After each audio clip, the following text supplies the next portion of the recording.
We are Penelope Tree. We're from Reading. We describe ourselves as pop punk with feels. 4 angsty emo boys with some guitars and a drum kit. A bit of a mix between sort of the Wonder Years, Taking Back Sunday. Maybe like Microwave. Some other bands in there. Squished it through like a pasta maker.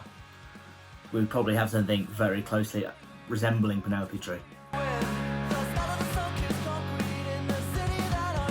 Well, Penelope Tree was a 60s fashion model, quite sort of prominent in the swinging 60s scene, but I actually took it from my dad's band, who were named Penelope Tree in the 90s/late 80s, and just basically stole the name because I liked it. He had it on a mixtape. I was like, I'm gonna nab that. Music as a whole means a lot to me. I think the difference between Penelope Tree and everything else I've been involved with is it's a really sort of cathartic way of being able to express myself. We try and make sure that our music is relatable and get people engaged with it, but for me personally, being in the band, it's such a raw form of catharsis. Like, we write these emotional songs, and when I'm playing them, I put my all into it, and no matter what else is going on, if we're on tour and we've had issues with our transport or had a bad night's sleep or whatever, everything just kind of melts away for that sort of 30 minutes that we're on stage.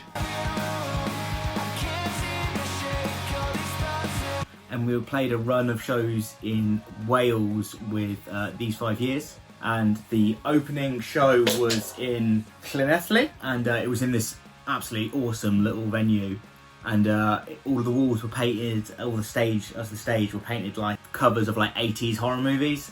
And we got there, and we'd been in the car for like 4 hours. Me and Glenn were drinking wine in the back of the car all day, so we were it was like a proper like bonding time. That was the first time we'd like hung out with Chris for like a long period of time, I believe.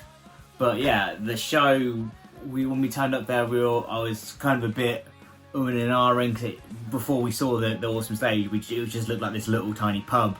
But yeah, the show was amazing. The venue was so accommodating, and I wish I knew the name, but again, you know, people, places and names. Early on in my time in Penelope Tree, we played a gig at the Black Heart in London. We opened with our song Like It Was Leaving.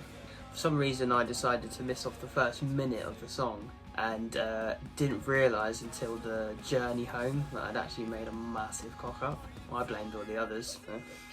Oh, well, I have to tell the classic story of us taking 16 hours to get home from a gig. So we played a Halloween show in my hometown of Corby in Northamptonshire, and after the show we were supposed to drive down to Southampton, but we got probably about 25 minutes from the venue and the car we were in basically gave up on us, so we ended up in a service station, and we called up the RAC, and they were like, yeah, we'll be there in 4 hours, we'll be there.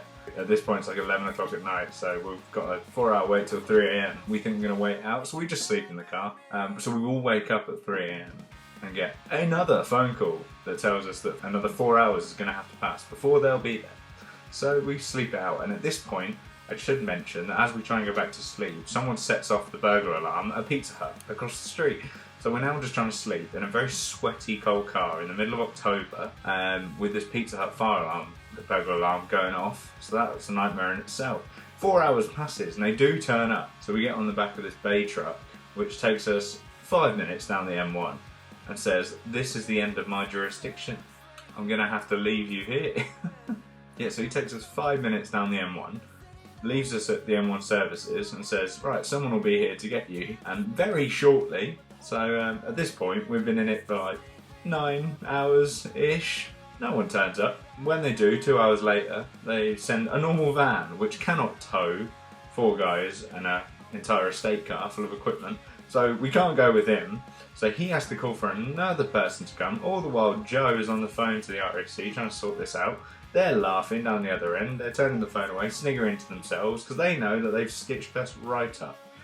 At the end of the day, we had to wait another like 3 hours, and a taxi came and got us, and we had to just leave all the equipment in the M1 services.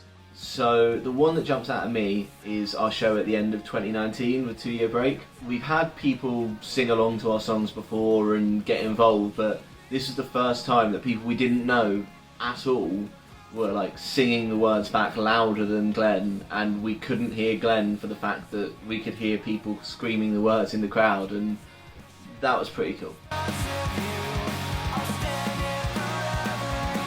can't put this down to one member. It's a comedy duo of Glenn and Jamie. It's unbeatable. I think this particular crown has got to go to Glenn. He's got this way about him that you could say something to him and he will sit there deadpan and react deadpan and then just drop the most ridiculous one-liner that you do not see coming, and it just gets me every single time. Oh, definitely Jamie. The amount of things that have happened to him. Let me see if I can reel these off real quick. So he approached a girl outside a venue and his voice squeaked really high as he was talking to her. It was hilarious. I watched from afar. He literally went, "Do you know the way to this place?" That was hilarious. He once threw himself right on his face playing football outside a recording studio. That was great. Went to kick the ball with his heel and just flung himself straight onto his face. I personally think I'm the funniest. So, at the end of the day, isn't the most important opinion your own? Slacker. I've known Scott for a little while now, and yeah, he's a great guitarist and they're a great band, so I'm going to say Slacker. No murder, no mustache. A murder full of mustaches. I'm terrible with names. Celtic punk with like horror themes. I think I literally just before recording this listened to a song. I think it's called Serial Killer Product Placement, and I thought it was a real funny mixture of the dark and I just enjoy the juxtaposition of humour and morbidity. For me, it's probably Slacker. I saw them a couple of years ago at the Phoenix Bar in High Wycombe, and they just looked like they were having such a great time. They put on a killer show. Beyond that, they've always been absolutely lovely in every interaction I've had with them. Their work ethic is just insane. In keeping with the community feel of Smash Mouth Records, I'm not going to put this down to one band, so I'm just going to shout out every single band on the roster. We're relatively new to the Smash Mouth family. We've only joined, well, this is our announcement video, so welcome us. But everyone's really warming, and there's a really great ethos behind the label as well, so we're excited to be a part of Smash Mouth. So it's all still pretty new to us, but honestly it's been pretty great. Like, everyone's been so welcoming. They've let us into all their in-jokes, and it's just been really cool and a really good vibe all around. I think it's been enjoyable. It's definitely, we've been part of other sort of things loosely, and it seemed very like sterile before, but everyone seems to be nice and pleasant. There's some great memes. The Smash Mouth fam have been nothing but friendly, welcoming and supportive. It's been absolutely amazing so far, so cheers guys. Just too far gone.